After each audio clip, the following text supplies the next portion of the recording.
Ikaze nanone bakunzi b'ikiganiro cyacu, ngiye ukomeza kugenda mbageza ibi biganiro mukunda kunyurwa muri benshi. Amazina ni Twagirimana Gilbert mukunze kwita Matson cyangwa se muganga Matson. Reka mbashimire rero ko mwakomeje kugenda mukora subscribe kuri iyi channel yanyu ndetse mukagenda muyitera inkunga ku buryo butandukanye muduha ibitekerezo. Nawe utarakora subscribe rero nahawe ngo ukore icyo ugomba gukora. Ikindi rero reka mbashimire ko tugiye kubagezaho iki kiganiro cyiza, kandi nkabashimira ko tugiye kuba twicanye muri iri shuri ryo kwiga uko wafata neza ubuzima bwawe. Uyu munsi rero ngiye kuba nkugezaho ikiganiro cy'uko ushobora kwitabara mu gihe igifu cyawe kikuriye mu buryo bugutunguye, uri ahantu habangamye cyangwa se ukumva uraribwa cyane n'igifu.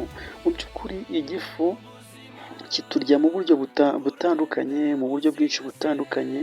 Hari abaribwa n'igifu, ngira ngo hari n'abantu baba batabizi ko barwaye igifu. Igifu ushobora kuribwa mu butikora, ahitwa mu butikora. Mu butikora hari abantu batabuzi. Banza bizansaba gukora ikiganiro kiri live, ndi kuri imbere ya kamera kugira ngo wenda mbashe kugenda mbereka byinshi bigiye bitandukanye.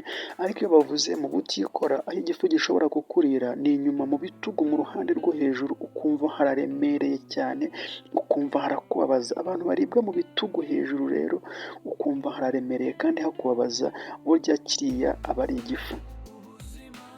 Rero hari n'undi muntu ushobora kuribwa ahitwa mu kameme. Mu kameme ni hehe rero? Mu kameme, kuribwa mu kameme ni kwa kundi uribwa ahagana mu nda ku ruhande rwo hejuru, hafi, ni ukuvuga ngo reba aho igituza gihurira n'inda, hariya hagati neza muri centre aho agatuza gahurira n'inda, hariya niho bita mu kameme. Ukumva uraribwa cyane, harakuguguna cyane ku buryo bukomeye cyane, akenshi kiriya ni igifu. Hari n'abaribwa n'igifu bagatangira gutura imibiri, ukumva uratura imibiri iryana cyane, ugatura imibiri myinshi cyane, kiriya nacyo ni igifu. Hari n'abandi ukumva uragarura acide nyinshi mu kanwa, ukumva urazana acide nyinshi iturutse mu gifu ishariye cyane. Ziriya nazo ni ingaruka z'igifu kirwaye. Rero izo zose ni ingaruka z'igifu kirwaye. Ariko noneho uyu munsi naje kugira ngo mbwire abantu akantu k'ubwenge. Aka kantu k'ubwenge ntugasimbuke, aka kantu k'ubwenge ntugende utakumvishe, aka kantu k'ubwenge ukandika ahantu, uzakabwire na mugenzi wawe, kazamufasha kandi kazamugirira neza cyane. Niba igifu kiri kukurya, kikakubangamira, ukumva kirakurya cyane cyane nk'umuntu uri kuribwa mu kameme, ukabona arabangamiwe, ashobora kuba ari mugenzi wawe, umugore wawe, umwana wawe, mushiki wawe, murumuna wawe cyangwa se mukuru wawe cyangwa se inshuti yawe. Mubwire yegere aho iziko riri, aho iziko hahandi mucana cyangwa se ku mbabura. Namara kugera ku mbabura cyangwa se ku ziko, agende afate umuyonga w'inkwi cyangwa se w'amakara. Umuyonga w'amakara benshi muwita itazi, abandi mukawita ivu, biterwa n'ururimi rw'akarere cyangwa se rw'agace, ariko benshi muvuga ivu, abandi mukavuga itazi, abandi mukavuga umuyonga. Uriya muyonga wasigaye mu ziko cyangwa se ku mbabura urawufata, ariko ukora cyane burya ni uwo ku mbabura, ariko n'uwo mu ziko bisanzwe urakora cyane.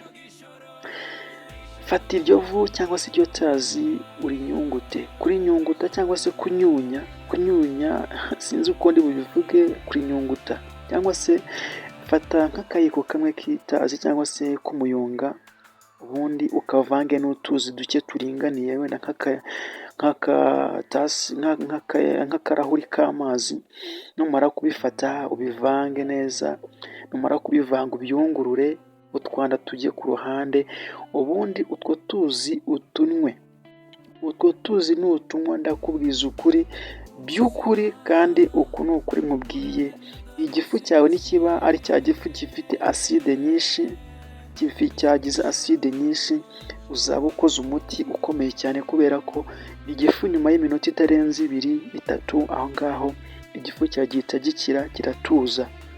uwo ni umuti wo kwifashisha kugira ngo uburibwe bw'igifu butuze, ukomeze imirimo yawe, ukomeze akazi kawe, ukomeze gahunda zawe wari urimo. Wakibaza ngo ese iki gihe iyo unyweye amazi avanze n'ivu cyangwa se itazi uba ukoze iki? Icyo uba ukoze ni iki ngiki. Ni ukuvuga ngo icyo uba ukoze ni kwa kundi, ni ukuvuga ngo niba mu gifu harimo acide, ubundi mu gifu habamo acide igufasha gucagagura ibyo kurya twariye. Iyo acide niyo bita hydrochloric acid. Iyo hydrochloric acid rero iyo uyifashe iyo iri mu gifu ugafata rya vu ukarivanga n'amazi, mu ivu ubundi dusangamo icyo bita sodium hydroxide. Sodium hydroxide wenda ku bantu batabizi ni icyo bita base. Iyo ufashe base rero ukayivanga na acide, ni ukuvuga ngo ya acide ihita itakaza ubushobozi. Ni ukuvuga ngo rero n'icyo uba ukoze, ufashe ya base ukayivanga muri ya acide iri kukubabaza mu gifu, ya acide iri mu gifu igahita itakaza ubushobozi bwo gukomeza kukurya, igahita ituza. Bivuze ngo uba ukoze icyo bita neutralization, wenda mu bantu bize cyangwa se mu babizi, uba ukoze icyo bita neutralization.